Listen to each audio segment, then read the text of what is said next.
आज भी मैं कोई नए क्लाइंट को मिलता हूँ तो नॉर्मली फर्स्ट क्वेश्चन ये होता है, यार तेरी उम्र क्या है। ऐसा कौन सा प्रोफेशन है जहाँ पे एक 25 साल के लड़के को एक 55 ईयर ओल्ड सीनियर डायरेक्टर से बात करने को मिलता है। It is easier to convince जो एक 50-55 ईयर ओल्ड हैं rather than a young blood. I think MFD और एज अ इन्वेस्टमेंट पर्सनल जो आप हेल्प करते हो लोगों को, that is one of the most important things कि आप लोगों की पूरी लाइफ को पॉजिटिवली इम्पैक्ट कर रहे हो। उसके बाद जब आप उनको हेल्प करते हो, उनके गोल्स अचीव होते हैं, तो जो खुशी होती है, जो ब्लेसिंग्स आपको मिलती हैं, it is next to nothing. भी मैं अपने क्लाइंट्स को बोलता हूँ फर्स्ट मीटिंग में कि इट इज़ नॉट कि I love mutual fund, I love money, I love making money for you.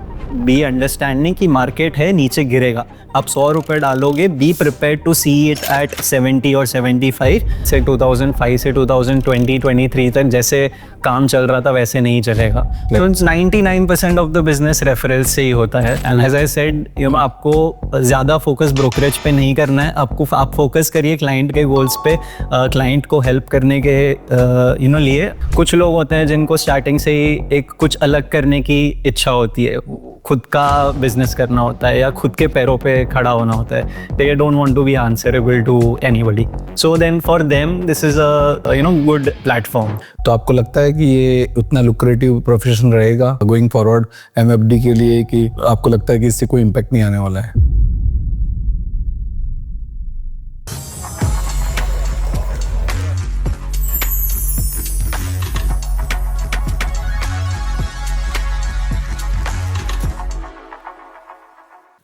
स्वागत है आपका billionaire course series powered by Nirmal Bang में। आज के जो हमारे गेस्ट है, उन्होंने ये प्रूव किया है कि फाइनेंशियल विजडम के लिए ग्रे हेयर नहीं, एक क्लियर विजन की जरूरत है।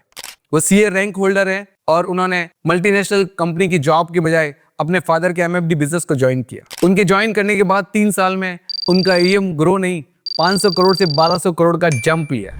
उनका ये मानना है कि फाइनेंशियल एडवाइस के लिए एक्सपीरियंस ही नहीं, इंटेंट और इंटीग्रिटी भी उतनी ही जरूरी है। मिलते हैं न्यू एज MFD यंग तीर्थ गाला से, जिन्होंने इस इंडस्ट्री के कई सारे स्टीरियोटाइप ब्रेक किए। स्वागत है तीर्थ आपका बिलियनर कोर्स सीरीज में। आपने CA में ऑल इंडिया रैंक लाके, ये पीयर प्रेशर था कि पापा के साथ ज्वाइन करना है, या आपके जो साथ में फ्रेंड्स थे जिन्होंने बिग 4 ज्वाइन किए होंगे और 15 to 20 लाख का पैकेज और उससे भी ज़्यादा वाले, उसमें एक फिक्स सैलरी में जाने की जगह आपने ये MFD बनने का और पापा के साथ ज्वाइन करने का क्यों डिसाइड किया? क्या थॉट प्रोसेस आए थे उस वक्त? सो आई थिंक ये बहुत पहले का डिसीजन था, इवन बिफोर मेरा CA कंप्लीट हुआ। सो जब से मैं 8th स्टैंडर्ड में था तब मैंने साइंस छोड़ दिया था, मैं कॉमर्स ही पढ़ता था क्योंकि मुझे सिर्फ उसमें ही इंटरेस्ट था। फिर gradually over the period of time जब कॉलेज गया, CA की पढ़ाई कर रहा था, तो रियलाइज़ हुआ मुझे एक्चुअली फाइनेंस और इन्वेस्टमेंट्स में ज़्यादा इंटरेस्ट है। एंड ऑफ कोर्स पापा का सेटअप बिजनेस था, वो भी मुझे बताते रहते थे उनके एक्सपीरियंसेस, उनका जर्नी, तो बहुत इंटरेस्टिंग लगा, बहुत फैसिनेटिंग लगा। So I decided okay, I should at least try it out rather than just going for a fix job, because वो तो ऑप्शन हमेशा रहने ही वाला था। जी।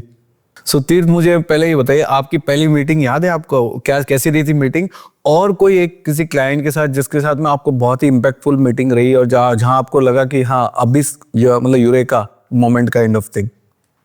सो पहली मीटिंग तो याद नहीं है, काफ़ी टाइम हो गया था उसको। और बिकॉज जब मैंने स्टार्ट किया था तो हम एक ड्राइव पे निकले थे कि सारे क्लाइंट्स को मिलना है 1 महीने में, तो काफ़ी फास्ट सब हो रहा था। But I think first time जब हम लोग गए थे तो यूजुअली मीटिंग्स ऐसे ही स्टार्ट होती थी कि मुझे इंट्रोड्यूस कर रहे थे डैड, तो सारे क्लाइंट्स काफ़ी पुराने क्लाइंट्स थे, काफ़ी रिस्पेक्ट करते थे, काफ़ी प्यार करते थे। तो they would tell me that they are very grateful कि पापा ने उनको इतना हेल्प किया है सब चीज़ करने में। तो काफ़ी अच्छा लगता था। I remember one of the clients, जब हम पहली बार मिले थे तो they had a gift prepared for me because मैं पहली बार उनके पास आया था। So that really touched me and मतलब तभी एक्चुअली रियलाइज़ हुआ कि यार हम एक्चुअली कितना इम्पैक्ट कर रहे हैं लोगों में, और इतना जो प्यार मिल रहा है, इतना जो ब्लेसिंग्ग्स मिल रही हैं, इट इज़ एब्सोल्युटली फिनोमिनल।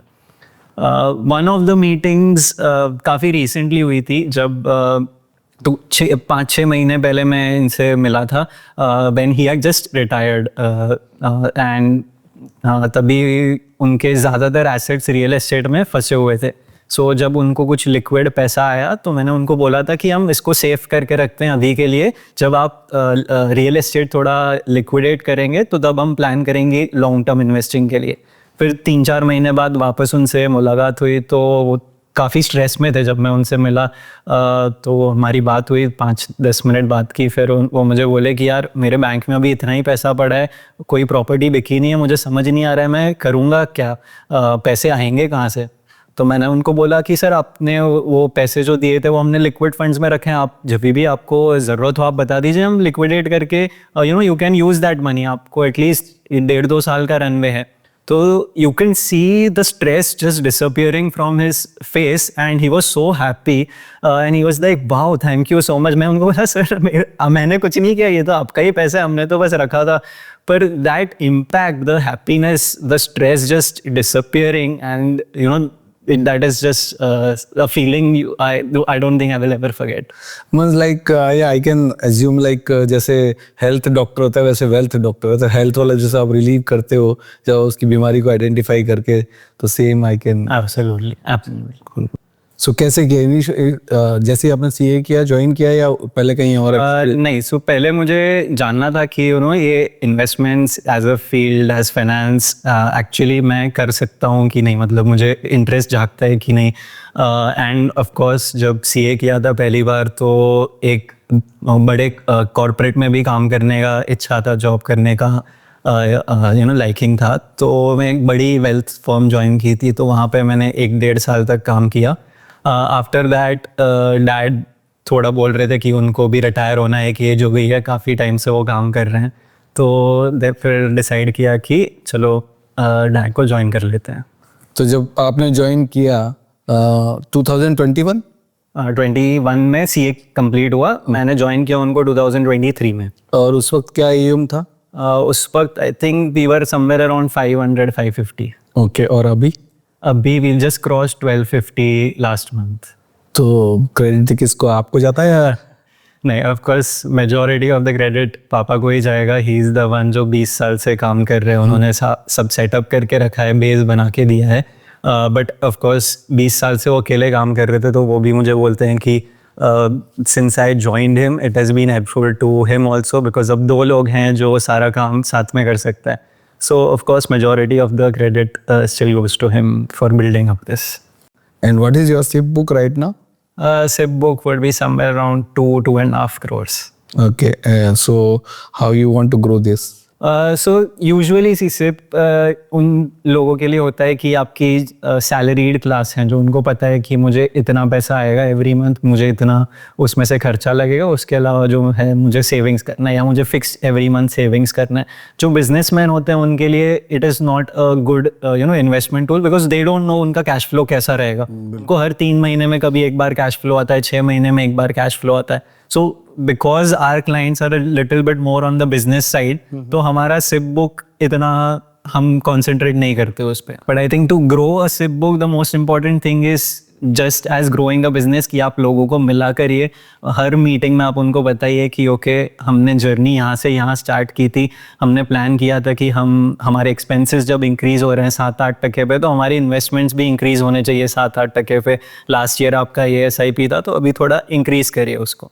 और आप सिर्फ म्यूचुअल फंड डिस्ट्रीब्यूशन करते हैं और प्रोडक्ट्स भी हैं सर? हम सिर्फ म्यूचुअल फंड डिस्ट्रीब्यूशन करते हैं। ओके, उसका कोई कारण है कि और कोई मतलब जैसे इंश्योरेंस या और कोई प्रोडक्ट्स है जो डेट प्रोडक्ट्स वगैरह वो नहीं करते, उसके पीछे कोई रीज़न है?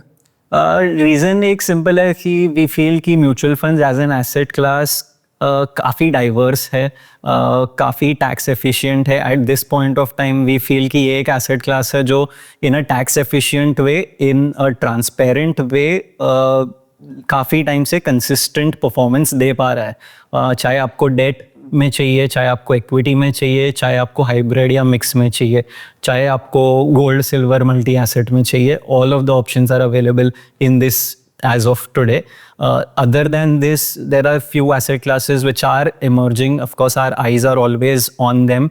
But when we feel कि ऐसा कोई asset class emerge होता है जो transparent है, जो liquid है, जो अच्छे risk controlled way में आपको return देता है और consistently return देता है, तो we will surely recommend. ये भी मैं अपने clients को बोलता हूँ first meeting में कि it is not कि I love mutual funds, I love money and I love making money for you.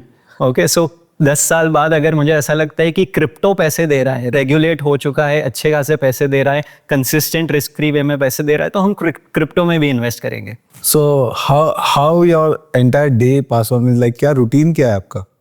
So usually इतना कुछ रूटीन होता नहीं है क्योंकि काफ़ी as a relationship business usually आप तब काम करते हो जब दूसरे लोग फ्री होते हैं. तो सैटरडे संडेज नॉर्मली ज़्यादा ऑक्यूपाइड होते हैं क्योंकि लोग तब फ्री होते हैं, तब वो मिलना चाहते हैं. तो नॉर्मली डे स्टार्ट्स अराउंड 6-7, थोड़ा एक्सरसाइज कर लिया, खेल लिया, फिर थोड़ा पढ़ता हूँ मैं पहले, मतलब न्यूज़ गो थ्रू करता हूँ, थोड़ा मार्केट फंड्स के बारे में थोड़ा डैड के साथ बातें होती है, रिसर्च होती है. उसके बाद मीटिंग्स स्टार्ट होती हैं. तो कभी कुछ दिन होते हैं जब कोई मीटिंग नहीं होती, कुछ दिन होते हैं जब एक साथ 4-5 मीटिंग्स होती हैं. तो कोई ऐसा स्ट्रक्चर नहीं होता है, but I think good balance should be there between knowledge gaining, learning new things and meeting people to implement them. तो अभी मिस करते हो जो आपके जो बाकी के जो दोस्त हैं जो कॉर्पोरेट वर्ल्ड में है, जो फ्राइडे शाम को अपने कलीग्स के साथ पार्टीज करते हैं, लेट नाइट पार्टीज, तो ड्रिंकिंग सेशंस होते हैं, अगर आप वो मिस करते हो या आपको लगता है नहीं वो कोई इतना खास नहीं है? आई एम अ टीटोटलर, तो मैं ड्रिंक तो नहीं करता, तो वो मैं मिस नहीं करता हूँ. बट डेफिनेटली कुछ दिन होते हैं जब मैं ऑफिस में बैठा होता हूँ और ज़्यादा कुछ काम होता नहीं है और मैं देखता हूँ लोग को, यार जब मैं कॉर्पोरेट में था तो ऐसे लंच में गप्पे मारेंगे, लोगों के साथ बातें करेंगे. तो that is definitely sometimes think कि यार और लोग होते साथ में तो मज़ा आता during the day, but then of course that is a fleeting moment. तो इनिशियल में जब आपने ज्वाइन किया, आप तो बहुत छोटे अभी भी दिख रहे हैं, मतलब तो क्लाइंट्स जो मैच्योर क्लाइंट है, इतना बड़ा पैसा किसी यंग आदमी को देना, तो उनको अच्छा मतलब क्या आते थे फीडबैक, क्या आते थे क्लाइंट्स, आपको कैसे रिएक्ट करते थे? सो नॉर्मली आज भी मैं कोई नए क्लाइंट को मिलता हूँ तो नॉर्मली फर्स्ट क्वेश्चन ये होता है, यार तेरी उम्र क्या है, मतलब how old are you, college से अभी निकलेगा. तो फिर मैं उनको बोलता हूँ कि नहीं यार मैं कर रहा हूँ 3-4 साल से, एंड ऑफ कोर्स फर्म भी एस्टैब्लिश्ड है तो that helps. But after one meeting, after talking to them, after explaining to them कि क्या कॉन्सेप्ट्स हैं उनकी, जब हम बात करते हैं इन्वेस्टमेंट्स की बात करते हैं, तो दे रियलाइज़ कि ओके यार जो बात कर रहा है वो ढंग की बातें कर रहा है और he is capable enough to do things. मतलब इसमें मेरे को ये जानना है कि इसमें आपकी सीए की डिग्री और आपकी रैंक आई है, उसका वैल्यू आज ज़्यादा आता है या आपके पापा का ऑलरेडी इस्टेब्लिश बिजनेस है इसकी वजह से ज़्यादा आता है, या आप जब बात करते हैं और आप कन्विंस करते हैं, तो इनमें तीनों में क्या रैंकिंग दोगे, क्या चीज़ का ज़्यादा वेटेज आता है? See, I think all 3 are very important. मतलब जो फर्स्ट 2 फैक्टर्स हैं कि पापा का एस्टैब्लिश्ड बिजनेस था और सीए में रैंक आई, फिर सीएफए के भी एग्जाम्स कंप्लीट किए जब, तो that is a foot in the door कि मतलब मैं किसी को जाके बोलता हूँ कि यार मैं सीए में हूँ, रैंकर हूँ, सीएफए लेवल्स क्लियर किए हुए हैं, तो they are at least ready to listen कि भाई 5 मिनट देते हैं इसको, कहना क्या चाहता है. And then it is important कि मैं क्या बातें करता हूँ उसके बाद. So I think all 3 are very much important in the overall journey. मुझे बिल्कुल भी नहीं लग रहा है मैं एक 25 साल के लड़के से बात कर रहा हूँ. ये इतनी मैच्योरिटी का कारण क्या है? मतलब बिल्कुल आप जो बातें कर रहे हो जेन्युइनली मुझे काफ़ी जो 45+ 50 वाले लोग भी नहीं कर पाते हैं. बहुत बढ़िया, इतना सुलझे हुए विचार है. सो whom you want to give the credit? Thank you. So I think majority of the credit goes to my father because he has of course played a very big role in giving me this knowledge और first day से बोलना कि किस चीज़ पे concentrate करना है, किस चीज़ पे concentrate नहीं करना है. And then of course a lot of people in the industry, clients को मिलते हो जब, so as I mentioned कि सब big 4 partners हैं, lawyers हैं, बड़े लोग हैं, उनके साथ आप जब बैठते हो तो it is not just me giving them advice, it is also learning from them. So I think that plays a very big impact in development.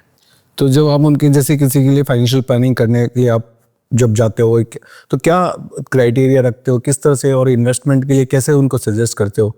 As a young mind के हिसाब से आप? सो मैं एज अ ब्लैंक स्लेट जाता हूँ, मैं कोई pre conceptions के साथ नहीं जाता कि मैं इसको ये बोलूँगा या वो बोलूँगा। फर्स्ट एंड फॉरमोस्ट सबसे ज़्यादा इंपॉर्टेंट चीज़ है ये फील्ड में कि आपको क्लाइंट को सेंटर ऑफ अटेंशन देना है। मतलब आपको क्लाइंट्स के नीड्स समझने हैं और वो नीड्स के हिसाब से अगर आप उनकी हेल्प करना चाहोगे तो everything else will fall in place. आपके गोल्स इंपॉर्टेंट नहीं है, क्लाइंट के गोल्स इंपॉर्टेंट है। तो आप क्लाइंट से मिलिए, उनके गोल्स समझिए, उनका रिस्क कैपेसिटी समझिए, उनका पूरा बैकग्राउंड समझिए एंड उसके बाद आप उनको कुछ रिकमेंडेशंस दे सकते हो। तो जब आप ऐसे ऐसे क्लाइंट से मिलते हैं, एक 55 साल से ऊपर वाला बंदा है और एक यंग है, तो किसको कन्विंसिंग करने में आपको आसानी लगती है? यंग लड़कों को या जो आपकी एज के हैं उनको, या वो जो एक आपसे नेक्स्ट जनरेशन है, मतलब जो आपसे पहले वाली जनरेशन है उनको? I think this is slightly an answer which people would not expect, but I think it is easier to convince जो एक 50-55 year old हैं rather than a young blood, because आज के young bloods में generation में क्या हो गया, everybody wants to do everything by their own। मतलब वो YouTube पे वीडियोस देखेंगे, दोस्तों से बातें करेंगे, उन्होंने कभी एक्सपीरियंस किया नहीं इन्वेस्टिंग होता क्या है, तो उनको सब कुछ ट्राई करना होता है। एंड आप उनको कुछ बोलो कि सर ऐसे नहीं ऐसे करेंगे, तो they don't usually, maybe may और may not, depends from person to person, but they sometimes don't like it. मतलब उनको जो करना है वो वैसे ही करेंगे। पर जो एक बड़ा आदमी है, 50-55 ईयर ओल्ड है, अपनी इंडस्ट्री में वेटरन है, उनको पता है कि ये मेरा फील्ड नहीं है, इसमें I need to trust a professional. तो they are, I feel a bit more open to listening to your ideas and doing things which are better for them fundamentally। बिल्कुल, ये तो है कि मैच्योरिटी लेवल का फ़र्क है। तो जब इनिशियल में जब आप ऑफिस जाते थे और क्लाइंट से मिलते थे, तो क्लाइंट्स का रिएक्शंस आपने बताया छोटे थे, लेकिन ओवर द पीरियड आपने क्या लर्निंग, और वो आपको लगता है कि अगर इनिशियल में मैं उन चीज़ों पे और ज़्यादा फोकस करता तो ज़्यादा शायद आसान होता मेरे लिए? ऐसा कुछ चीज़ें हैं जो आपको लग रहा है अब समझ में आई, उस वक्त नहीं आई थी? आई थिंक ऐसी बहुत कम चीज़ें हैं, बिकॉज मेरे डैड, मतलब मैं जब 18 साल का था तब से मुझे बाहर, इनफैक्ट 18 भी नहीं, स्कूल में था तब से जब भी कहीं जाते हैं तो उनके लेक्चर्स चालू रहते हैं, वो सिखाते रहते हैं कि क्या करना चाहिए क्या नहीं करना चाहिए। I think one of the most important things हैं कि जब आप एक यंग पास आउट हो, आप ऐसी फील्ड में जा रहे हो जहाँ पे आपके रिलेशनशिप्स मेंटेन करना है क्लाइंट से, तो one of the most important things है कि आपको रेगुलर उनसे टच में रहना है, रेगुलर कांटेक्ट में रहना है, चाहे वो ऑनलाइन हो, चाहे बात करके हो, चाहे मैसेज पे हो। पर जब आप रेगुलर टच में रहते हो, उनसे बार बार बात करते हो, उनसे टच बेस करते हो, तो एक रिलेशनशिप डेवलप होती है जिससे ट्रस्ट भी डेवलप होता है और आगे जाके हेल्पफुल भी होता है। Next 5 years में this industry is going to be double, ऐसा prediction है, and so what will be your aim? It will be double or more than that? Hopefully more than that. Our aim is to at least go 3.5 or 4 times in the next 5 years.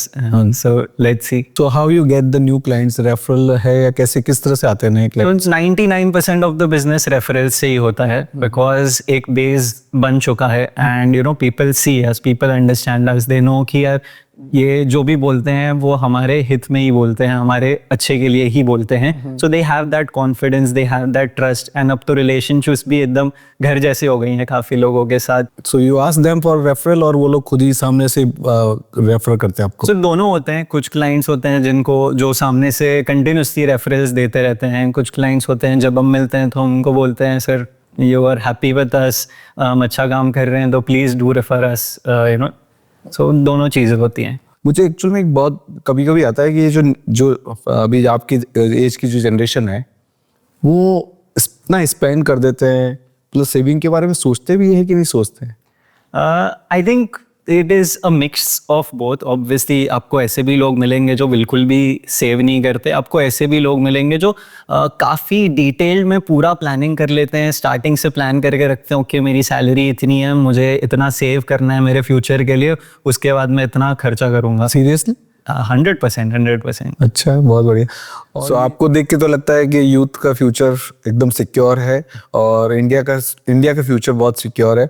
So but what do you think about the current youth? They are going to be next level of like bullishness और bull run के लिए वो लोग तैयार हैं और वो लोग पार्टिसिपेट करेंगे? क्या लगता है आपको? I think definitely India का youth is at a very good position. हमारी demographics are at a very good position where 60-65% of the population is working. A lot of them have now because development आ रहा है, सबकी jobs लग रही हैं, salaries मिल रही हैं और काफ़ी सारा miss content भी है पर good content भी मिलता है, learnings भी मिलती हैं, industry भी काफ़ी open हो रही है, लोग इन्वेस्टमेंट का इम्पोर्टेंस समझ रहे हैं. So I think over a period of time this definitely वो लोग फ़ायदा लेंगे उसका. But I think again as in life Pareto principle आपने सुना होगा 80-20 का ratio. So I think that has always been true in the past, that will continue to be true in the future also. 20% of the people will take real advantage of everything that is going on. So India का future secure है. Absolutely. तो इस जैसे अभी आप किसी clients के लिए आप कन्विंस करते हो उसको, तो आप कैसे उसको करवाते हो कि भाई आपके लॉन्ग टर्म करना है, वो बीच बीच में जब उसकी एनएवी बढ़ती है या एकदम मार्केट क्रैश होता है तो उस वक्त उसको कैसे आप कन्विंस करते हो और आपकी बात पे वो कैसे बिलीव करे, क्योंकि आपने कितने साइकिल्स देखे अभी तक, तो वो उस चीज को आप कैसे हैंडल करते हो? So most important thing is data. मतलब हम फर्स्ट मीटिंग में जब मिलते हैं so we show them the data. कभी ऐसा नहीं बोलते कि आप इन्वेस्ट करिए आपको हमेशा 12% रिटर्न मिलेगा या 13% रिटर्न मिलेगा. It is going to be a smooth journey. First meeting से ही हम उनको बोल देते हैं कि सी ये मार्केट्स हैं, ये एक तरीके से नहीं भागेंगे. लास्ट 20 साल का डेटा देख लीजिए, लास्ट 45 ईयर्स का डेटा देख लीजिए, सेंसेक्स का जो अवेलेबल है 1980 से. एवरेज ड्रॉडाउन जो है ड्यूरिंग द ईयर, जो फॉल होता है, let's say the biggest fall during the year, on an average it has been 20%.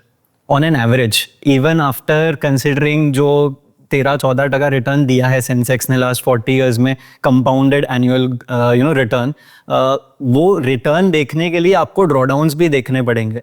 तो हम पहले मीटिंग से ही उनको बोल देते हैं कि be very prepared, be understanding कि मार्केट है, नीचे गिरेगा. आप 100 रुपये डालोगे, be prepared to see it at 70 और 75, but just keep on holding. Okay, ये भी डेटा है कि जब आप 5 साल तक होल्ड करते हो, 7 साल तक होल्ड करते हो, तो majority of the time, 99% of the time you have made good returns. Right. और ये जैसे अभी नए बहुत सारे एसेट्स आए हैं जैसे क्रिप्टो वगैरह, उसमें नए लोगों को बहुत ज़्यादा उम्मीद है, पुराने लोग बिल्कुल बिलीव नहीं करते, तो ऐसे में आप किस तरफ हो? तो मैं पुराने लोगों के इसमें हूँ because I have studied investments.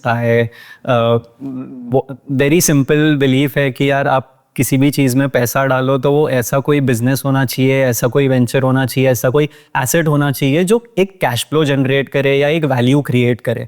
Crypto में I feel there is no value created as such, it is just matter की सप्लाई इज कंस्ट्रेन. मतलब जितने कॉइन्स रिलीज हो गए उतनी हो गए, अभी जितना लोग उसको वैल्यू देंगे ज़्यादा उतनी उसकी वैल्यू बढ़ेगी. पर actually crypto is not giving you any new cash flow, it is not adding any new value as such. Perfect.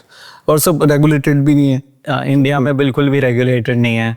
So that is of course a very big factor. इतने सारे scams होते हैं, अपने digital wallet में से लाखों करोड़ों के क्रिप्टो कॉइन्स कोई उठा के लेके जाता है. You can't do anything about it. Absolutely. और ये जो अभी जिस तरह से अभी नए सेबी का पेपर आ रहा है कि और कम करेंगे टीआर और उसकी वजह से ब्रोकरेजेस पे इम्पैक्ट आ सकता है, तो आपको लगता है कि ये उतना लुक्रेटिव प्रोफेशन रहेगा गोइंग फॉरवर्ड एमएफडी के लिए, कि आपको लगता है कि इससे कोई इम्पैक्ट नहीं आने वाला है? आई डोंट थिंक बहुत ज़्यादा इम्पैक्ट आएगा. सी ब्रोकरेज वो लोग जो आज बात कर रहे हैं 0.5-0.10 बिप्स कम करेंगे. If you look at developed markets, वहाँ पे एनीवेज आपका जो TER है या expense ratio, it is around 1-1.5, जो इंडिया में भी over the next 5-7 years I think धीरे धीरे करके वहाँ पे आपकी गाड़ी आ जाएगी. पर एट द सेम टाइम आपका स्केल उससे काफ़ी ज़्यादा ग्रो कर रहा है, सप्लाई बड़ा हो जाए, सप्लाई बड़ा होते जा रहा है. जिस हिसाब से हर साल मार्केट ही आपको 13-14% रिटर्न दे रहा है, उसमें आप न्यू बिजनेस करो, सो 20-25% growth in the business is very normal. तो उसके सामने अगर ब्रोकरेज आपका 5-10% से कम होते रहता है तो the impact is not that much. And as I said, आपको ज़्यादा फोकस ब्रोकरेज पे नहीं करना है, आप फोकस करिए क्लाइंट के गोल्स पे, क्लाइंट को हेल्प करने के लिए, एंड सब बाकी सब अपने आप होते रहे. सो ये ग्रोथ पे फोकस करना चाहिए. Absolutely, absolutely. और जब आप ये करते हैं, आपको क्या लग रहा है फ्यूचर एमएफडीज का? अब इतने 3-4 साल में देखा है और जिस तरह से SIP बुक ग्रो हो रहा है, जिस तरह से म्यूचुअल फंड में लोगों का विश्वास बढ़ता जा रहा है, तो आपको क्या लगता है कि आगे आने वाले सालों में किस तरह से नए एमएफडीज कैसे आएंगे, और या जो एमएफडी एग्जिस्टिंग है वो किस तरह से इसको सीरियसली लेंगे? सो एक वेरी इंपॉर्टेंट फैक्ट है कि अभी तक जैसे चल रहा था, लेट्स से 2005 से 2020-23 तक जैसे काम चल रहा था वैसे नहीं चलेगा. You will have to up your game. आपको चेंजेस करने पड़ेंगे, आपको सीखना पड़ेगा, क्योंकि अभी ये इंडस्ट्री डेवलप हो रही है. जैसे अभी तक म्यूचुअल फंड्स थे, लास्ट 3-4 साल में PMSs आए, AIFs आए, अभी SIF आ रहे हैं. तो एक पूरा इन्वेस्टमेंट जो लैंडस्केप है वो इंडिया में डेवलप हो रहा है, जैसे कंट्री डेवलप हो रही है. जो सेम चीज़ US में हो चुकी है, यूरोप में हो चुकी है, सब जगह हो चुकी है, तो वो इंडिया में भी होगा. तो eight this point of time इतना सारा मिस इन्फॉर्मेशन है, इतना सारा स्प्रेड ऑफ इंफॉर्मेशन है जो सबको मिलता रहता है. इट इज़ वेरी इंपॉर्टेंट कि आप राइट एसेट क्लास चुने, राइट टाइम पे चुने, राइट डिसीजंस लें. ऐसा नहीं है कि बस आप रिटर्न के पीछे भागो, आपको रिस्क भी कंसिडर करना है. So it becomes very important to have somebody who is holding your hand throughout that journey, because ऐसा लगता है सोचने में कि बहुत easy है, मैं SIP कर लूँगा 20 साल तक और 5 करोड़ बन जाएंगे, 10 करोड़ बन जाएंगे. पर डेटा क्लियरली शोज काफ़ी सारी स्कीम्स हैं, ICICI की हैं, निपॉन की हैं. फंड मैनेजर आके बोलते हैं कि 20 साल में हमारा फंड तो NAV 10 की 400 हो गई. हार्डली 5 इन्वेस्टर्स होंगे जो एक्चुअली होल्ड कर पाए अब through out the time. But शायद वो इनिशियल स्टेज था जब लोगों को इतना अवेयरनेस था नहीं, लेकिन अभी अगर वो डेटा को सेम अभी कंसर्न में देखेंगे तो अभी शायद बहुत सारे लोग हैं जो स्टिकनेस है और मंथ ऑन मंथ ग्रो हो रहा है. डेफिनेटली. तो इससे काफ़ी अभी चेंजेस आ रहे हैं थॉट प्रोसेस में भी. एंड ये जो अभी यंग बच्चे हैं, मतलब मैं आप फिर से, तो अगर आज आप यंग माइंड से अगर आपको बोले कि मार्केट को बड़ा करना है या इसको रेगुलेट करना है या इसके लिए क्या चीज़ें करनी चाहिए, तो आपका हाथ में दे दे कि भाई आप इसको इंडस्ट्री को एकदम नेक्स्ट लेवल पे ले जाना, तो क्या चीज़ें आप एडिशन करना चाहोगे या क्या चीज़ें जो आपको लगता है ये निकाल देनी चाहिए, ताकि जो नीचे के लेवल है, ग्रास रूट लेवल पे जो छोटे टाउन्स है, सिटीज़ है, वहाँ तक इसका पेनिट्रेशन बढ़े? आई थिंक काफ़ी कुछ चीज़ें the regulatory bodies, SEBI, AMFI already कर रहे हैं. उनके इनिशिएटिव्स चलते रहते हैं. I think they are doing a very good job in increasing transparency, making it more available to everybody. And उसका रिजल्ट हम देख रहे हैं आज लास्ट 5 साल में जो ग्रोथ हुई है. At the same time I feel जो वो ऑलरेडी फोकस कर रहे हैं, थोड़ा और फोकस होना चाहिए in terms of risk appetites. मतलब जो लोग आज म्यूचुअल फंड में इन्वेस्ट करना चाहते हैं तो हम उनका रिस्क प्रोफाइलिंग करते हैं, पर जब कोई डायरेक्ट वे से जा रहा है या कोई शेयर्स में ट्रेडिंग कर रहा है, उनका कोई रिस्क प्रोफाइलिंग नहीं होता है, वो अपने आप सेलेक्ट करते हैं. एंड वो लोग यूजुअली कैसे सेलेक्ट करते हैं, लास्ट 3 साल के रिटर्न देख लिया, 5 साल के रिटर्न देख लिया या कोई यूट्यूब वीडियो देख लिया, विदाउट अंडरस्टैंडिंग कि हम किस चीज़ में इन्वेस्ट कर रहे हैं, कितने साल के लिए इन्वेस्ट कर रहे हैं. They just put there hard earn money into it, which is I think a very big risk factor in terms of, अगर उसको किसी तरीके से अगर कंट्रोल कर सकें तो it will be a very big bonus for everybody. So अभी आप फुल टाइम आप ही लगे हुए कि पापा आप बोल रहे रिटायर हो गए अभी एक तरह से, तो आप पूरा लगे हो, तो क्या what is your plan for the next 10 years? So I think it is, one of the most exciting periods of time in this industry in terms of investments to be here. So plan is to meet as many people as I can, help as many people as I can, and basically make people achieve their goals. जो CA अभी करके निकले हैं, तो अभी आपने 3-4 साल हो गए इसमें करते हुए, फुली इन्वॉल्व होके, तो will you suggest them to join as a become MFD, और कि नहीं कॉर्पोरेट स्लेव बनो, कॉर्पोरेट जॉब करो, फिक्स सैलरी लो? What do you suggest for the new pass out CA? So I think it's really dependent कि वो क्या करना चाहते हैं लाइफ में. मतलब कुछ लोग होते हैं कंफ्यूज हैं, वो लोग कंफ्यूज हैं. हाँ. काफ़ी बार कंफ्यूज होते हैं, तो उनको पता नहीं है क्या कर रहे हैं, तो दोस्त जो कर रहे हैं हम भी वही कर लेते हैं. तो MNCs ज्वाइन कर रहे हैं, Big 4 ज्वाइन कर रहे हैं, वहाँ पे पैकेज भी ज़्यादा मिलता है स्टार्टिंग में, तो हम वो ज्वाइन कर लेते हैं. कुछ लोग होते हैं जिनको स्टार्टिंग से ही एक कुछ अलग करने की इच्छा होती है, खुद का बिजनेस करना होता है या खुद के पैरों पे खड़ा होना होता है. They don't want to be answerable to anybody. So then for them this is a good platform. तो क्या पिच दोगे उनको, क्यों करना चाहिए MFD, क्यों बनना? So I think MFD और as a investment पर्सनल जो आप हेल्प करते हो लोगों को, that is one of the most important things कि आप लोगों की पूरी लाइफ को पॉजिटिवली इम्पैक्ट कर रहे हो.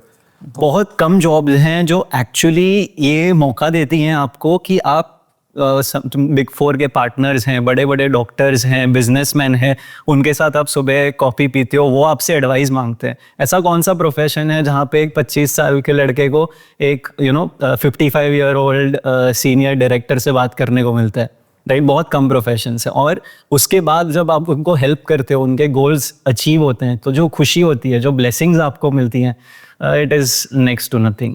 Perfect, superb answer. I think मुझे लगता है बहुत सारे सीए इससे इंस्पायर होने चाहिए। तो तीर्थ सीए सीरीज के बारे में मुझे आइडिया नहीं आपको कितना पता है, बट ये जो इनिशिएटिव है, हमारा ऑब्जेक्टिव है कि हम ज़्यादा से ज़्यादा लोगों को एमएफडी बनने के लिए प्रेरित करें और इस इंडस्ट्री से जुड़े, और जो लोग साइडलाइन में बैठे हैं और जो मतलब बिल्कुल हाफ हार्टेड कर रहे हैं, ताकि वो लोग फुल टाइम इसको अपनाएं, क्योंकि बहुत ब्राइट फ्यूचर है। तो आपके क्या विचार है इस सीरीज के बारे में, और अब जो लोग एमएफडी बनना चाहते हैं या जो साइड में कर रहे हैं, उनके लिए आपके क्या थॉट हैं? आई थिंक बहुत अच्छा इनिशिएटिव है। मतलब मैंने देखे हैं आपके कुछ वीडियोस इसके पहले वाले, एंड आई थिंक बहुत मोटिवेशनल वीडियोस हैं। जब हम देखते हैं कितना स्ट्रगल करके लोगों ने फर्स्ट 5, 7, 10 ईयर्स करके एक लेवल पे पहुँचे हैं, जब आप मेहनत करते हो तो उसका फल क्या हो सकता है। So I think that is a very good initiative जो आपने लिया है, एंड आई होप ज़्यादा से ज़्यादा लोग इसको इम्प्लीमेंट करें, इसको समझें, इससे मोटिवेट हों और अच्छा काम करें। थैंक यू तीर्थ, बहुत अच्छा लगा मुझे आपसे बात करके, और एक्चुअल में मुझे लग रहा है इंडिया का फ्यूचर सिक्योर है, और बहुत ही रेयर होता है कि इतनी यंग एज में इतनी क्लैरिटी और इतनी सिंसियरिटी आती है। I am really very happy to and आपके डैड के लिए मेरे बहुत ज़्यादा रेस्पेक्ट है कि उन्होंने आपको इतना अच्छा लर्निंग दिया है और इतना आपको एलिजिबल बना दिया कि आप बहुत अच्छे से आगे बढ़ाएं, और all the best for your next goal. Thank you so much.